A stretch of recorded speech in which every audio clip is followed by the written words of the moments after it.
Hey everybody, this is the Sliders Review, and since it's Women's History Month, I'm here today to talk to you about Kim Possible Season 1, Episode 1, Crush.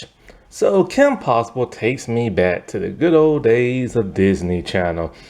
This show, geez, when did it come out? Was I in high school or was I in college?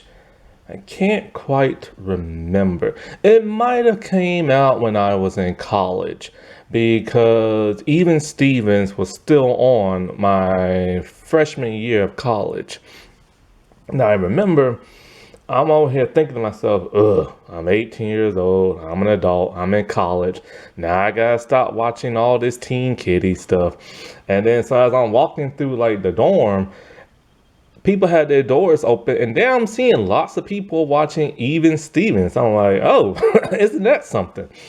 So if Kim Possible came out after Even Stevens, because the main actress, Christy Carson Romano, was on both shows, then it must have came out when I was in college. And Kim Possible is one of Disney's coolest cartoon series. It's a teenage girl. I'm pretty sure she's in high school. And she's basically a teen superhero spy. She's basically James Bond. And she travels all around the world and she kicks like lots of like supervillain butt. And all of her supervillains are like adults and everything. The animation is so unique and good. It's kind of that template of what will become a Disney animation for the next couple of like years afterwards and stuff. It has this gloss to it. It's very beautiful and everything. But one thing I've never understood is that Kim never really looked like a teenager to me. She always looked more like kind of like a young adult, like in college or something. And so this show lasted, I believe, probably 4, maybe 5 seasons, probably 4 at the most, which was very unusual for Disney because they normally cut it off by like 3 seasons. And this show spawned a couple of movies like A Stitch in Time, So the Drama. It even had a bizarre crossover with Lilo and Stitch. Lilo and Stitch was crossing over almost every animation there was at the time. You know, that the whole Lilo and Stitch cartoon series, I only liked the first movie. I couldn't get into the second movie. I couldn't get into the TV show. I just couldn't get into it for some reason. But the first movie was amazing. But so yeah, Kim Possible.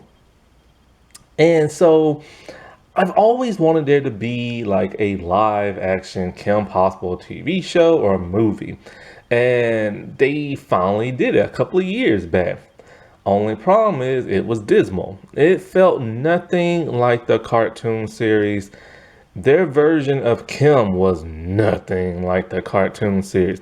Kim is this headstrong, fierce girl, and they had more like a sweetheart type of girl when they cast it. The girl who was cast, she looked great. You know, she looked kind of like Kim and everything, but she didn't act like Kim because she wasn't written to act like Kim. And that's just was I could not even finish the movie. I tried a couple of minutes in and I turned it off. I want to kind of retry to watch it, but I don't want it on my like Disney Plus feed. I wanted it because it's unlike other things like Hulu. You just can't like delete it and stuff. You have to watch it through or speed through it and get to the very end. I just don't want to have to go through that hassle. And Draken wasn't even blue, and Shigo wasn't even like light green. So like, what the world, man? Couldn't even get that right. But Christy Carson Romano, she does cameo in the movie, but it's kind of like she couldn't play the mom. She couldn't play like an older version of Kim. Like nobody wants to see Kim get played by anybody but other than Christy Carson Romano. They could have did like an older version or something, but no, they didn't want to go that route. And so, um, trying to think something. Oh, and then when it came to that live action movie, people wanted the girl from Riverdale, the redheaded girl, because she looks like him. She's fierce like him. She has an attitude like him. But they didn't cast her for some bizarre reason. And so, yeah, I was kind of like bummed by that movie. But back to the cartoon series. Now the intro. The intro is amazing. The visuals of it, the clips that they show, and the person singing it. Christina Milian, who I haven't heard sing in many years. She's trying to act now, and I say try. I don't know if she's gotten any better. I haven't seen her in anything since like I think was it Be Cool 2? Was that what it's called? I can't remember. That was like the first thing I think she ever acted in. No. It was like the first main thing she ever acted in because she cameoed in another movie, that name I can't say. And so like, because it's YouTube and stuff like that, and I don't know if they're gonna market this for kids or not. So you know how YouTube is. So anyway, but she had an amazing intro theme song. It still clicks in people's head today, like they still remember it. It's called "Call Me, Beat Me." Ah, it's such an amazing song. And then you see the full. Oops, not throwing my camera. And when you see like the full version of it, or hear this full version of it, it's even more amazing. And then the full version has more clips and everything. Now, what's so cool about this intro song is that this song was so popular that Disney Channel kind of like marketed to other countries. Because you know how like shows are in other countries and stuff. And they like actually show the music videos or the songs of like, this theme song around the world. So I got to hear it in France. I got to hear it in China. I got to hear it in Korean. I got to hear it in Japanese. I got to hear it in German. I got to hear it in like Italian, like so many different languages. And no matter what language you listen to it in, you know the lyrics. You know what I'm saying? Like it sounds the same, but foreign. And that's what's so cool about it.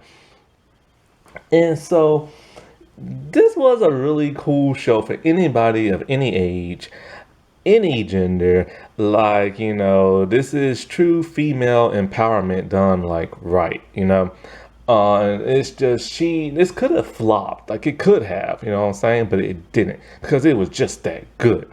And I remember when it came out that night, I was so happy and anticipated to watch it.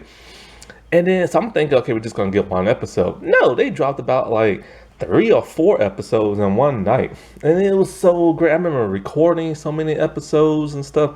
However, I did get phased out before the first season ended. Not because it was bad or nothing like that. It's just sometimes with some Disney shows, like I'll watch and they'll be good, but then after a while, when something else comes out better, I get like phased out of it. And I was actually starting to get phased out of Disney Channel around that time. I was starting to get a little bit older. I was watching like more mature stuff. But then at some point in time, many years later, they brought me back with like Wizards. And because, I love magic and stuff. And so, but yeah, so sadly, I never got to see the entire thing of Kim Possible. I saw a couple of episodes of the first season, a few of the other ones where she like changes outfits every season, which was cool because in animation, they normally wear the same thing in every episode, but then in later seasons, they started changing it up. Then I saw when she got like a mech suit, and I watched like the movies and stuff, the animated movies.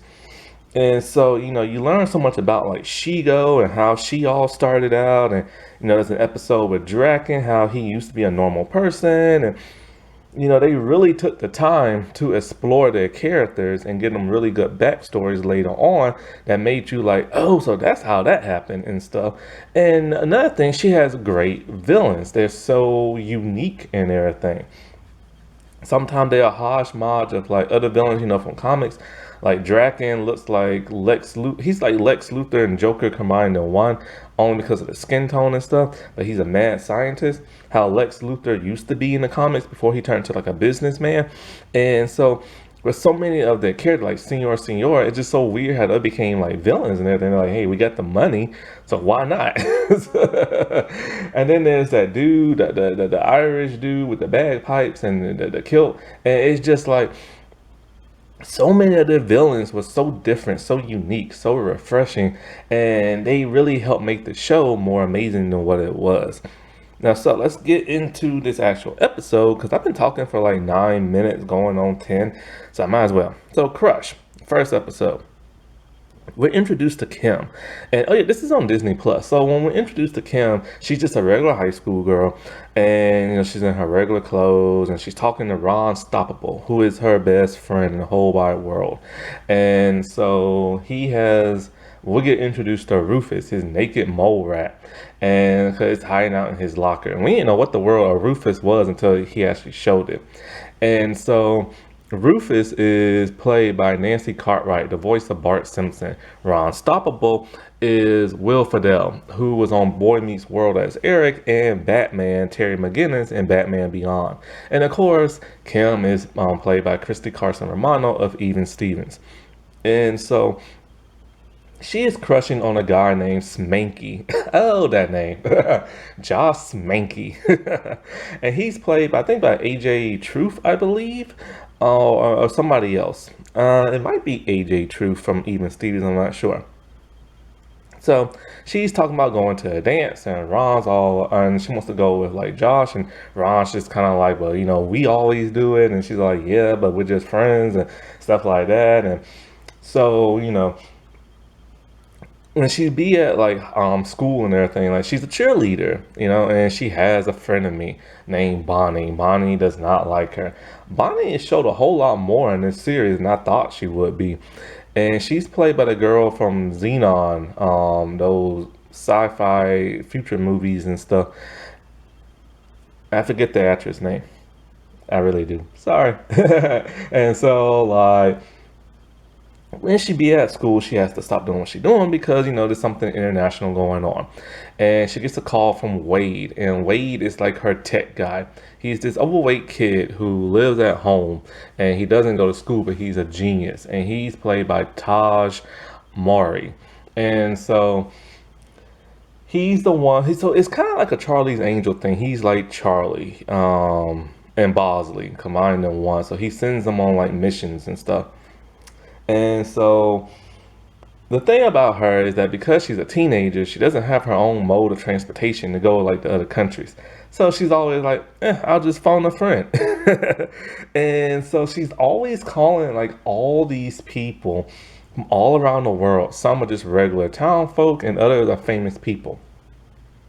Like this one girl, I forget her name. She's a combination of Britney Spears and Christina Aguilera. I think her name is Burstina, something like that.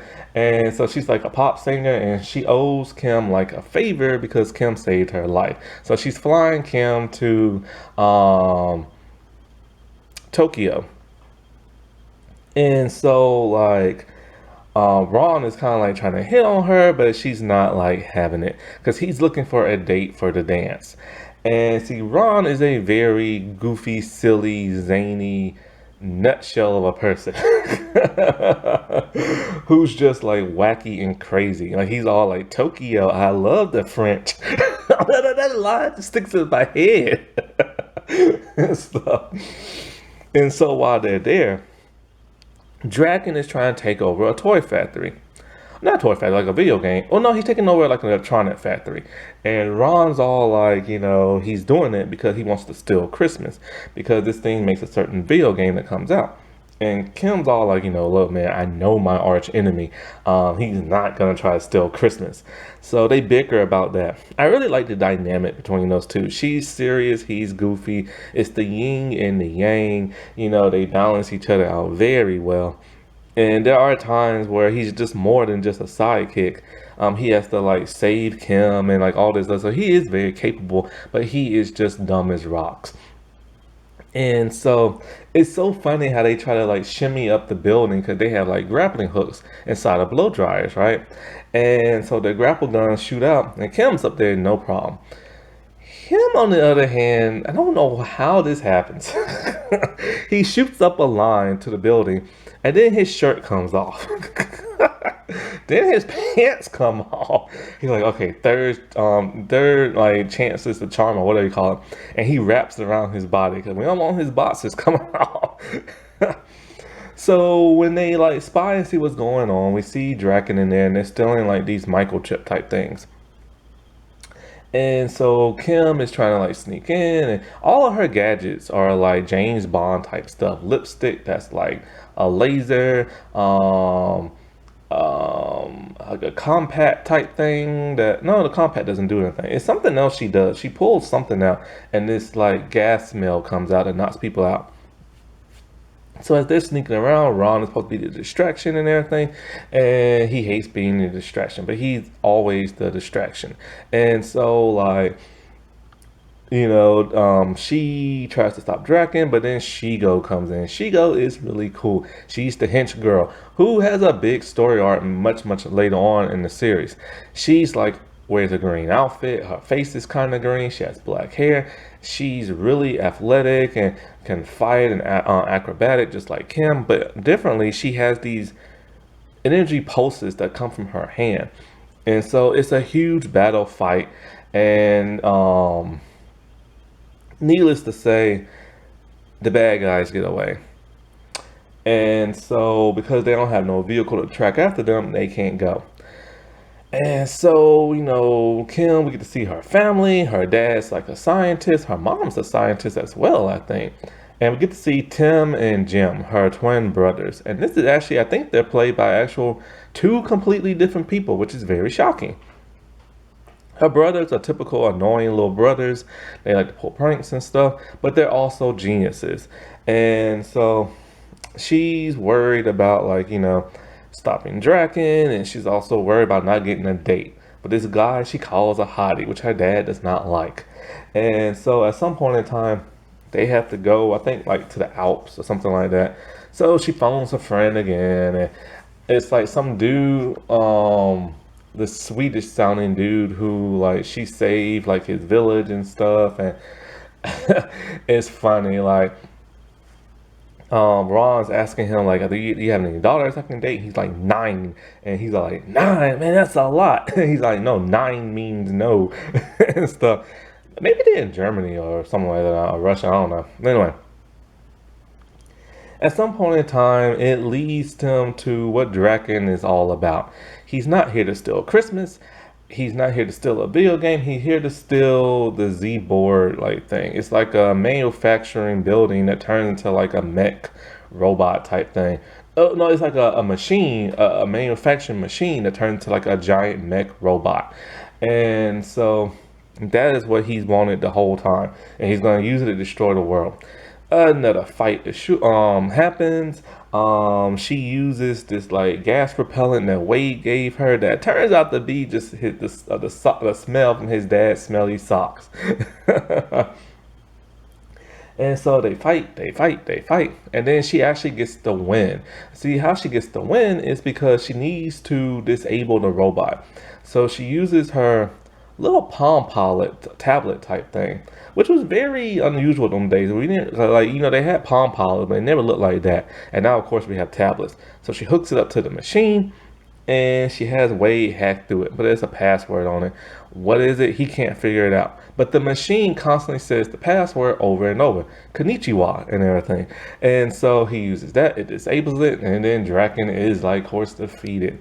And so it's a really high action-packed adventure first pilot episode. So then they're back at school, and she's still worried about this whole Smanky thing. And then so they but then she eventually ends up dating him and going to the dance, while Ron is stuck in the locker and he's missing the entire dance because he says he's a bona fide diggity dancer.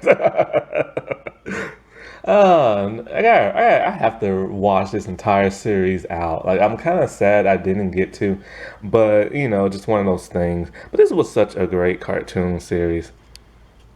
And the thing about it is not overly violent. It has enough action that keeps you into the show. It's not weighed down by the Disney humor of today. It was just in a different time era, the early 2000s, and it was just a really good cartoon series. Happy Women's History Month, everybody. All right, I'll talk to you later. Bye.